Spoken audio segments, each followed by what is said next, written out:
Marcos capítulo 4, versículo de número 35, diz assim: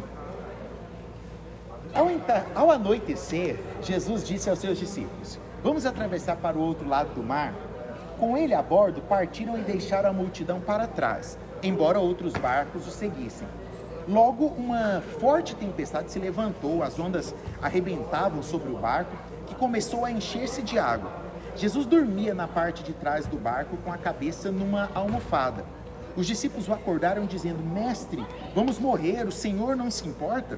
Jesus despertou, repreendeu o vento e disse ao mar: Silêncio, aquiete-se. De repente o vento parou e houve grande calmaria. Então Jesus lhes perguntou: por que vocês são tão tímidos? Ainda não tendes fé? Nós vamos hoje ao nosso 7º episódio, da nossa série Biografias. Nós tivemos dentro da nossa série uma minissérie, com 3 episódios abordando algumas mulheres, sobre as quais nós denominamos Catarinas, tinham os nomes de Catarinas. E hoje nós vamos abordar a biografia de um homem chamado John Owen. Eu quero falar um pouco sobre a vida e obra deste homem e o quão importante ele foi dentro do contexto da reforma protestante, não digamos a reforma protestante no nome propriamente dito, mas nas reformas que aconteceram dentro da igreja no período ali de revolução dos puritanos e dos chamados não conformistas. Pois bem, este homem, chamado John Owen, nasceu na cidade de Southampton, que fica a 15 quilômetros de Oxford. Ele tinha um irmão mais velho, 2 irmãos mais novos e uma irmã. Ele era de uma família bem conservadora. Seu pai era um ministro inglês e um ministro puritano. Pastor, o que eram os puritanos? Os puritanos eram alguns indivíduos que queriam ver a Inglaterra purificada dos seus dogmas que a Igreja Católica até então forçava, E logo depois veio a Igreja Anglicana, e aí vão surgir os não conformistas, que eu vou falar depois para vocês. Mas os puritanos recebiam esse nome porque, segundo eles, a Inglaterra precisava de uma purificação, certo? E o pai dele era um desses ministros. Então ele nasce em um lar onde lhe foi ensinado o cristianismo em si, certo? Com seus 10 anos, graças a um tio dele que tinha condição financeira, ele e o seu irmão mais velho foram mandados para estudar em Oxford. E ali eles iam estudar numa escola para se prepararem para o chamado King's College, que seria o que nós conhecemos hoje como ensino médio que emenda com um curso técnico superior, mais ou menos. E ali ele estuda juntamente com seu irmão, entra para a faculdade em Oxford. E ali, no ano de 1632, ele gradua-se como bacharel em artes. O que era o bacharel em artes naquela época? Era uma pessoa que tinha conhecimento sobre educação clássica, lógica, filosofia, matemática, história antiga, grega, hebraico e latim. Basicamente essa era a formação, uma formação assim bem básica, Algumas disciplinas muito tranquilas e tal. Ele termina então seus estudos, E ele fala: não tá bom não, eu quero estudar mais, vou fazer um mestrado. E aí ele faz também um mestrado em artes. E a ideia dele fazer esse mestrado em artes é porque ele queria fazer uma outra graduação, que era um novo curso dentro da instituição, que era o bacharelado em Ciências em Divindades, que tinha mais 8 anos. Então, era um cara que gostava de estudar, E esse estudo dele, essa aptidão, essa busca dele pela intelectualidade foi muito bem utilizada por Deus. E eu sempre digo isso e reforço, talvez aqui esteja a nossa primeira aplicação. Deus quer te usar lá na sua área de formação. Deus quer te usar como um educador físico. Deus quer te usar como uma futura advogada, Deus quer te usar como uma futura fisioterapeuta, como um futuro médico, como um futuro professor lá na escola de ciência superior do ITA, e assim por diante, ou lá na Amazônia, carregando fuzis. Onde quer que você esteja, Deus quer te usar. E aquilo que você está disposto a fazer, aquilo que você está fazendo, aquilo pelo qual você está estudando, são as ferramentas que Deus está dando em suas mãos para que ele possa usar o seu talento. E assim Deus fez com esse garoto. chamado John Owen. Entretanto, antes de fazer esse louco curso dele, né, que era bacharelado em divindades, acontece algo ali dentro da universidade. O novo chanceler, chamado William Laud, ele começa a instituir alguns novos processos dentro da instituição. E uma das coisas que ele proíbe de ser ensinado na instituição era o calvinismo. E aí, John Owen, né, fica muito chateado, porque Calvino era, digamos que o ápice naquele instante do conhecimento teológico. Ele fala, não, então já que não vão ensinar mais o calvinismo aqui, eu não quero fazer mais um curso não. Vou sair e agora vou começar a pregar a palavra de Deus. Então, por volta de 1642, ele vai para Londres, né? E ali ele, morando em Londres, ele descobre que tinha um grande pregador que pregava ali naquela região. Na verdade, um pregador muito famoso. Esse pregador chamava Edmund Calamy. E ele vai para ouvir uma palavra desse Edmund, né? Junto com seu primo. O primo dele fala, não, vamos lá, Owen, o cara prega muito bem e tal. E eles chegaram lá e o tempo foi passando, a igreja cheia, aquele burburinho, cadê o pregador? Cadê o pregador? De repente, o pregador Edmund não pôde ir. E aí colocam um substituto. Aí o primo dele, não, vamos embora, não quero ouvir esse cara não. Aí Owen fica meio constrangido de sair da igreja, né? Já viu quando você está na igreja, assim, bem no meio da igreja, e bate aquela vontade de beber água, né? Você fica naquela vergonha, não sei se eu saio para a direita ou para a esquerda, né? E aí parece que a hora que você levanta é a hora que o pastor fala assim, vira para o irmão que está do seu lado, né? Aí a hora que você levantou, todo mundo olha para você. Ele estava mais ou menos nessa circunstância. E ele falou, não, já que nós estamos aqui, eu vou ficar. E aí o pregador substituto lá começa a pregar. E o pregador estava pregando sobre Marcos capítulo 4. Quando de repente o pregador diz essa frase que nós lemos no início do nosso discipulado. Por que sois tão tímidos, homens de pequena fé? Naquele instante, algo desperta no coração dele. Ele fala assim, poxa, para que eu estudei tanto, né? Para que eu aprendi tanta coisa na universidade? Estou aqui basicamente só vivendo, deixando a minha vida passar. Então o que ele faz? Ele sai dali empolgado para começar a sua vida como escritor. E naquele mesmo ano, ele lança o seu primeiro livro, que era chamado A Display of Arminianism, uma exposição do arminianismo, onde ele elenca ali tudo aquilo que ele olhava para o arminianismo e não encontrava na Bíblia. Faz uma exposição ali mostrando, olha, de fato, a Bíblia ela é muito mais tendenciosa para o calvinismo do que para o arminianismo, por conta disso e daquilo outro. Ele assume o seu ministério na cidade de Fordham, em Essen, e ali naquele local ele conhece a sua esposa chamada Mary Hope. Com ela eles se casam e tem nada mais nada menos do que 11 filhos. O amor é lindo, né? Tenham filhos, né? 11 filhos. Estou chegando primeiro, vão faltar só 10 para vocês alcançarem John Owen, né? Oi? Já dá um time, né? 11, né? Então, com essa mulher, ele se casa, vive toda a sua vida e tem ali 11 filhos. Bom, o que acontece? Ele começa ali ao pregar naquela pequena cidade, a chamar a atenção das pessoas. As pessoas começam a falar, nossa, John Owen é um intelectual, ele explana muito bem a Bíblia, as coisas que a gente não consegue entender na Bíblia, parece que ele consegue enxergar e revelar isso aos nossos corações. E aquele burburinho começa a crescer, ele é chamado para pregar no parlamento inglês. E ao chegar no parlamento inglês, ele faz ali toda uma exposição bíblica, né? E o general do exército chamado Oliver Cromwell o conhece ali durante aquela exposição e faz para ele um convite. Fala, Owen, você é um cara fenomenal, nós queremos ter você perto aqui do governo. E eu quero te fazer um convite para ser o meu capelão lá na Irlanda. Owen fala, vamos sim, eu quero pregar, né? E ele vai para pregar lá no exército que estava sitiando a cidade da Irlanda. E ali acontece algo que marca a vida deste homem chamado John Owen. Ele estava ali como capelão do exército, a Inglaterra havia sitiado a Irlanda, né?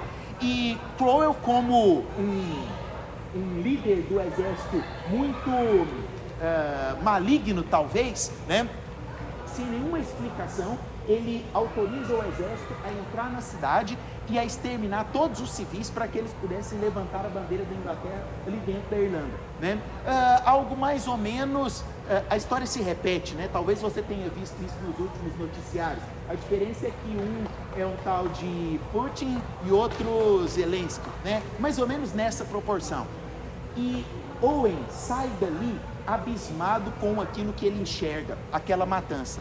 E quando ele volta, ele faz questão de novamente, ao pregar no parlamento, dizer exatamente essa frase em um dos seus sermões. Ele diz assim: como é que Jesus Cristo na Irlanda é somente um leão que mata e que malha todas as suas vestes com sangue de seus inimigos, e ninguém consegue o apresentá-lo como um cordeiro aspergido com o próprio sangue em favor dos seus amigos. Dali em diante ele decide que ele não mais seria capelão numa situação como aquela, numa situação de guerra. E ele volta então a sua atenção para a pregação bíblica e para a exposição naquilo que era a sua praxe. No ano de 1651, esse líder do exército, Cromwell, vendo toda a inteligência dele, o chama e fala: olha, nós queremos te dar uma posição dentro da universidade. Ele falou assim: vamos colocar como diretor de alguma coisa, né? Ele falou: não, você vai ser o chanceler de Oxford, pela sua capacidade e pela sua inteligência. E aí ele fala: não, esse é um chamado de Deus para a minha vida, né? E aí ele vai e assume ali ser chanceler da Universidade de Oxford, é o que nós comparamos hoje à reitoria das nossas universidades aqui, né? O líder, né, maior ali daquela instituição. Então ele assume ali em Oxford e começa a coordenar todas as áreas das ciências, começa a instituir, convocar novos professores, e ele faz uma pequena revolução ali naquela universidade. Nesse período também, ele publica talvez a sua obra mais famosa e mais conhecida de todas, que é On the Mortification of the Sin, né? A mortificação do pecado. Possivelmente essa foi a sua obra mais famosa durante toda a história. Algumas pessoas diziam que ele não era exemplo para a universidade. Alguns amigos dele falavam assim: ô John, você anda como um próprio aluno da instituição, você precisa se vestir melhor, né? Levanta a aba desse seu chapéu aí, você anda com o chapéu, tem várias fotos dele antigas com a aba do chapéu abaixada, né? E ele relutava, né? Para ele não era aquilo que ele tinha de exterior, mas era o interior dele que falava muito mais. Mesmo os amigos dele o comparando a uma espécie de aluno inglês. E ele começa a ter cada vez mais uma importância grande no Estado, não só na academia, mas dentro de toda a política, tanto que muitas pessoas falam que ele só não conseguiu publicar mais obras porque todo o problema que tinha no governo inglês, quem era chamado para resolver o problema? John Owen. Ele era uma pessoa articulada, ele sabia falar bem, e ele resolvia problemas. Então as pessoas falavam: John Owen só não escreveu mais livros porque ele era responsável por resolver os problemas da coroa inglesa. Pois bem, ele tinha uma esperança no seu coração de que um dia o parlamento inglês se tornasse cristão. Entretanto, ele não conseguiu ver isso. Pelo contrário, e no ano de 1657, o seu mandato na universidade chega ao fim, ele fica apenas como professor e ele vê cada vez mais o parlamento inglês ser corrompido por homens que não tinham a presença de Deus, homens que não tinham a visão de implementar ali dentro da nação uma nação que de fato fosse uma nação que se prostrasse aos pés do Senhor. Ele começou a ver corrupção e nesse momento ali, algumas igrejas, cerca de 100 igrejas independentes se uniram e o chamaram para que ele pudesse escrever o prefácio de uma confissão de fé, que foi conhecida como Confissão de Fé de Savoy, baseada na Confissão de Fé de Westminster, onde talvez a sua mais categórica exposição fica registrada, que é sobre a Trindade. Deixa eu te contar uma coisa, que você sabia que não existe a palavra Trindade na Bíblia? Na Bíblia nós encontramos o Deus Pai, Deus Filho, Deus Espírito Santo, o Deus triuno, que nós cremos, né? E que nós entendemos pelo aspecto de que nós enxergamos isso dentro da Bíblia. Entretanto, não está descrito. E John Owen foi o cara responsável, talvez a pessoa mais inteligente ao propor toda essa estrutura e essa característica dos 3 em 1, né? Como que aquele que ao mesmo tempo é filho, é Deus, aquele ao mesmo tempo que é pai, é Deus e se responsabiliza pelo filho, e tem o Espírito Santo que também se torna sendo Deus, acaba que dá uma confusão, né? Todas as indicações são essas. Se você quer conhecer sobre a Trindade, leia os escritos de John Owen. E aí, nesse tratado aqui, talvez seja o mais famoso. Em 1660, há uma revolução no parlamento. E o parlamento restaura de volta a monarquia. Isso foi um desastre. Sabe por quê? Porque nessa restauração da monarquia começam os tempos difíceis, onde os não conformistas são perseguidos. Quem eram esses não conformistas? Eram aqueles que iam de frente com a igreja anglicana.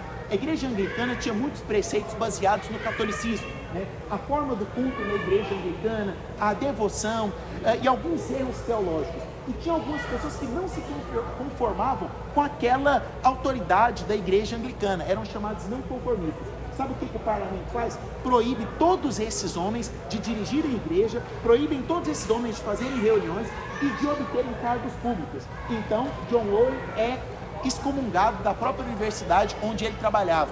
Esses homens ficaram proibidos de viver na região londrina, então eles tiveram que ir para longe, para os interiores, e ali continuaram pregando a palavra de Deus, mesmo sendo perseguidos e sendo presos.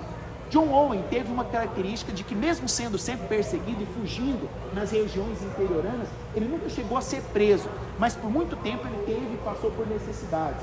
E os outros amigos dele, que também não se conformavam, né, com a situação da igreja anglicana, sendo influenciada pelo Estado, né, não tendo a sua independência, e eles acabaram sendo perseguidos e, infelizmente, alguns nesse processo acabaram sendo mortos. Mas Deus livra John Owen, que volta para sua cidade natal, onde ele tinha nascido, né, que é Southampton, para ministrar ali nos pequenos grupos, mesmo fora da lei.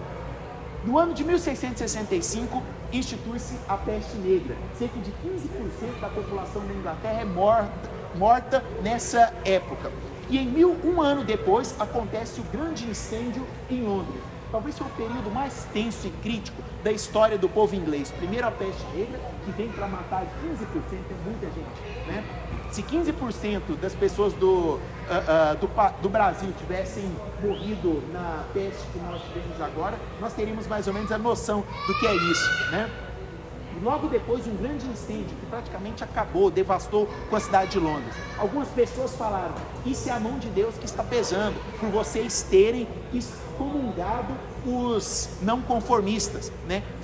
Eles chegavam nas igrejas e meio que entrevistavam: você se conforma com a forma que a igreja anglicana conduz as coisas? Se o pastor, né, o padre, né, que estava ali, falasse que não, eles excomungavam, tiravam. Foi chamado de a grande ejeção.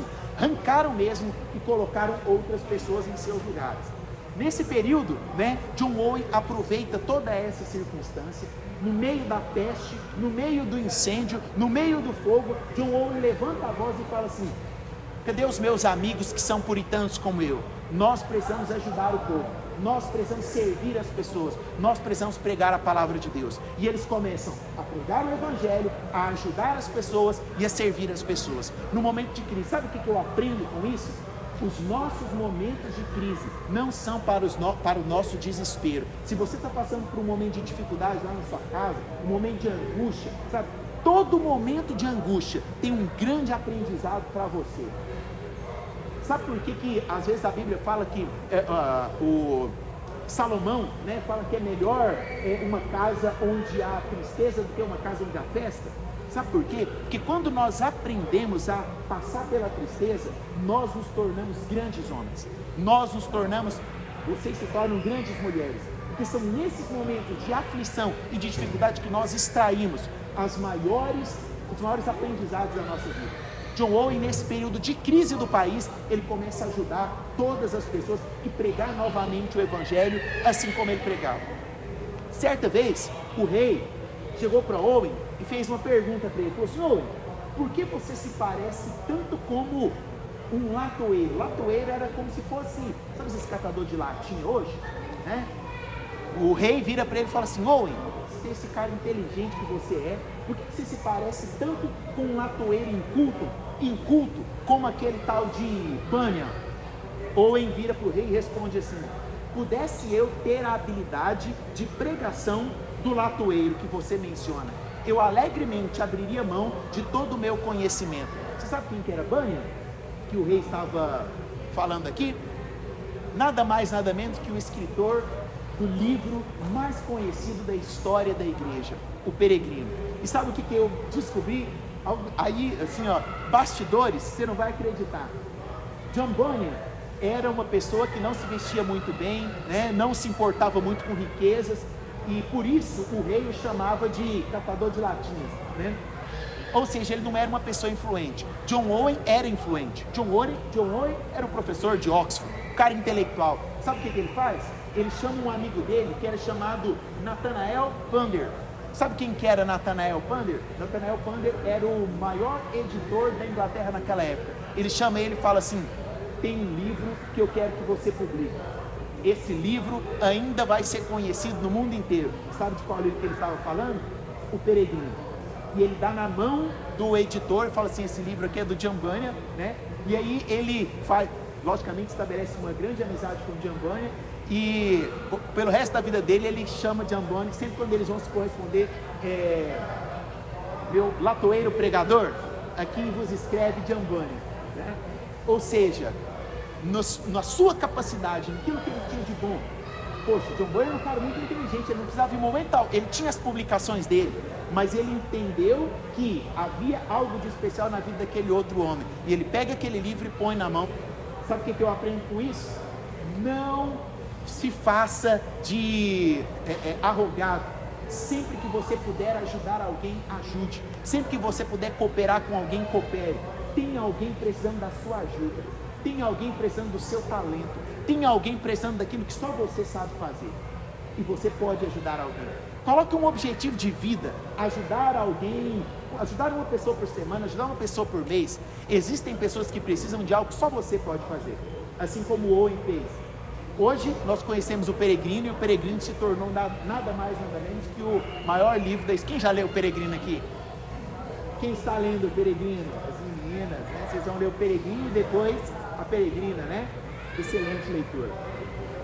Bom, para terminarmos, na manhã da morte de John Owen, William Paine vai fazer uma visita, e ele chega, né, ali na manhã, foi o dia da morte dele. Naquela manhã, o William chega para fazer uma visita para ele, levando uma boa notícia. Ele chega e diz assim: Owen, eu tenho uma boa notícia para você. Sabe aquele seu livro chamado Meditations and Discourses of the Glory of the Christ? Foi hoje para a imprensa, vai começar a ser impresso hoje. Owen vira para ele e fala assim: estou feliz em saber, mas deixe-me te contar uma coisa, irmão Paine. Finalmente é chegado o dia muito desejado, em que eu verei a glória de outra maneira, e onde um dia nos iremos encontrar. Paine olha para ele e fala assim: nossa, eu vim trazer uma boa notícia para ele, né, de que o livro dele ia ser publicado. Ele vira e fala tipo assim: legal, mas deixa eu te contar uma coisa, eu estou morrendo. Foi mais ou menos isso que ele falou. Na vida de John Owen, nós descobrimos que nada desse mundo, nenhum conhecimento intelectual, nenhuma sabedoria, nenhum livro publicado, nenhum dinheiro ganho, nenhuma conta bancária cheia, nada será maior do que a glória que nos aguarda no reino de Deus. Naquele mesmo dia, Owen vai para a glória, no dia 21 de agosto de 1683, deixando basicamente como legado uma vida intelectual. John Owen escreveu 24 volumes, e aí é uma grande pergunta, ninguém consegue entender isso, como que uma pessoa consegue escrever 24 volumes da obra cristã, justamente no século XVIII, com os escritos escassos do século XVIII. Segundo, a autodisciplina. Era um homem disciplinado em estudar, em aprender e usar aquele dom que Deus tinha dado para ele. E por último, ele nunca colocou o seu dom natural, nunca colocou aquilo que ele tinha em mãos à frente ou acima da sua própria devoção a Deus.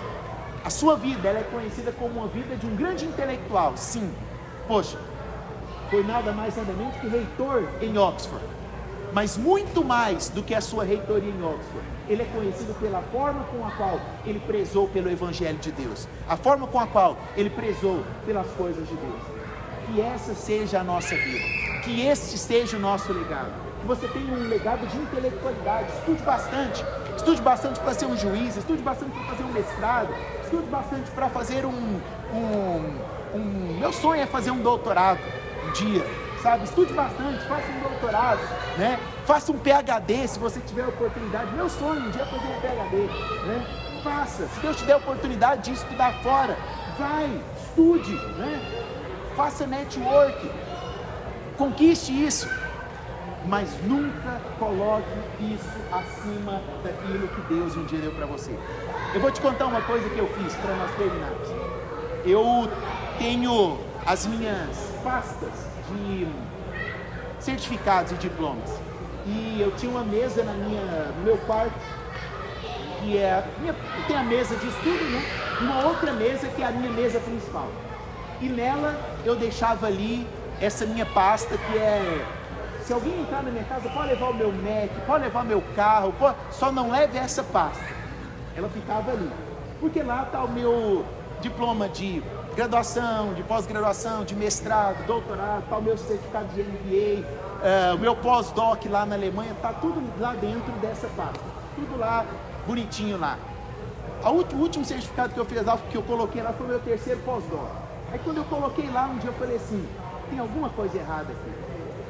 Essa mesa não pode ser o centro do meu quarto. E eu tenho a minha coleção de Bíblias, que ficava num cantinho. Eu falei assim: isso precisa ser mudado. Certo dia eu cheguei em casa e falei: eu vou fazer uma faxina no meu quarto. Fiz uma faxina. Eu peguei todos essas 3 pastas de certificados, onde estão todas as coisas que são de importância. Eu lembro que eu até abri, né? Peguei lá o certificado Universitat Essen, to the Doctor. Eu olhei lá e falei: que legal, né? Tem um certificado que eu recebi lá na Alemanha e tal, mas isso aqui não é o mais importante para a minha vida. Eu juntei tudo, coloquei dentro de um grande pacote, levei para a despensa, lá tem um espaço legal, lá sem umidade, coloquei tudo lá. E peguei aquela mesa e coloquei ali a minha coleção de Bíblias. Todos os dias que eu entro no meu quarto, não são os meus diplomas que estão ali, não são os meus certificados, não são aquilo que eu conquistei com a minha intelectualidade, mas sim a palavra de Deus. Todas as minhas Bíblias. Ficou lindo. Ficou maravilhoso, ficou fácil para mim estudar. Eu não preciso levantar da minha mesa agora para ela pegar a Bíblia, é só girar minha cadeira, as Bíblias estão tudo aqui. Mas para que todos os dias eu possa lembrar que não é a minha intelectualidade, não é a minha sabedoria, mas é tudo para a glória do Senhor, é por Ele que nós vivemos. Que nós possamos ser assim como John Owen foi, em nome de Jesus. Amém? Vamos orar? Você pode ficar de pé?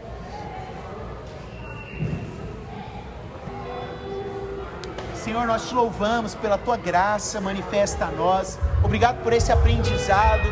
Obrigado porque o Senhor tem sido fiel conosco durante toda essa série. Nós temos aprendido com a vida desses homens e dessas mulheres que dedicaram as suas vidas à obra do Senhor.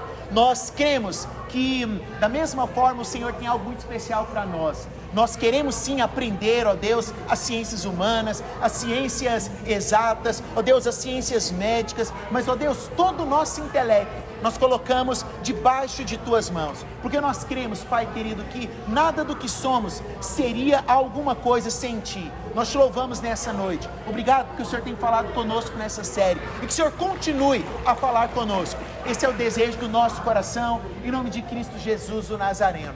Amém, amém e amém. Deus te abençoe, em nome de Jesus.